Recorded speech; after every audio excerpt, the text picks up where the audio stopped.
Someone said that I hate men because I'm anti-patriarchy. And I'm not even going to answer that. But what I will say is being anti-patriarchy is not being anti-masculine. However, it is being anti-toxic masculinity. And this has nothing to do with gender. So let's talk about it.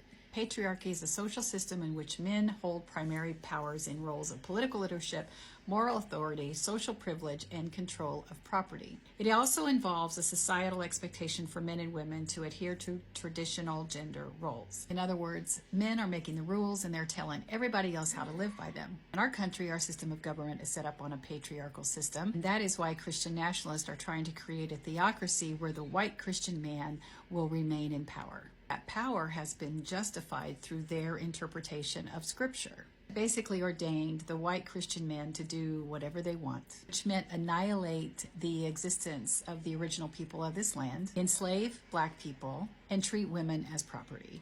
Okay, now let's talk about masculinity.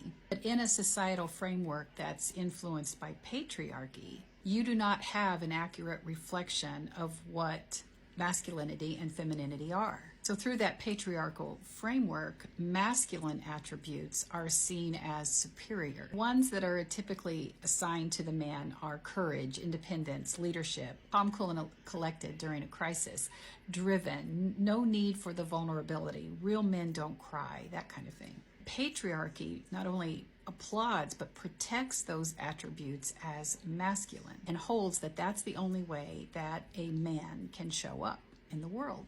That patriarchal structure then will look at the attributes of the feminine and say, well, those are less desirable. In that framework, those feminine attributes have been assigned to women, and unless they're in the kitchen making dinner or in the bedroom making babies, they're useless. Patriarchy says that the feminine needs to be led and therefore they should be submissive. Because of that, they're just innately dependent and therefore clearly inferior to the masculine. You can clearly see that a patriarchal structure that idolizes the masculine will lead to toxic masculinity, because anyone who rejects that framework is a threat. Let me give you this definition of toxic masculinity. It refers to the cultural norms that equate masculinity with control, aggression, and emotional repression. And it perpetuates this belief that a man who is the epitome of these masculine attributes should be the leader and everyone else is inferior. This toxic masculinity is not an accurate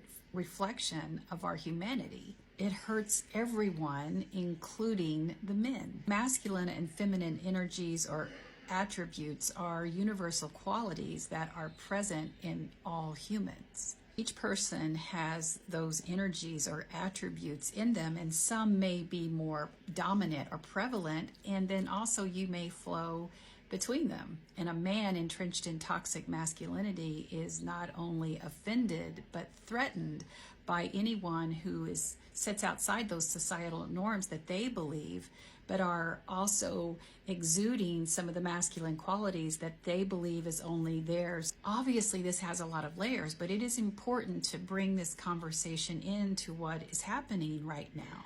Because I believe because we have been hostage to a patriarchal system, feminine attributes of our humanity have not only been suffocated, they have been violated and pushed off to the side for so long that I think the power of that divine feminine, if you will, is asking for light in many of us, especially for people who are non-binary and gender fluid, or who had to wear masks around their gender or sexual authenticity, and they are sick and tired of trying to fit into those societal norms. Nobody here is being anti-masculine.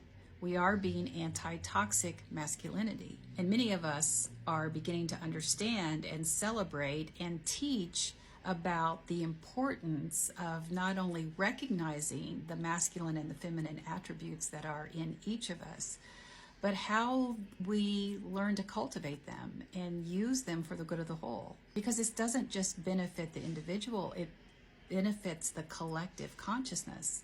And you can absolutely see how the white Christian man would be threatened by that. But keep doing the work. Keep celebrating your authenticity.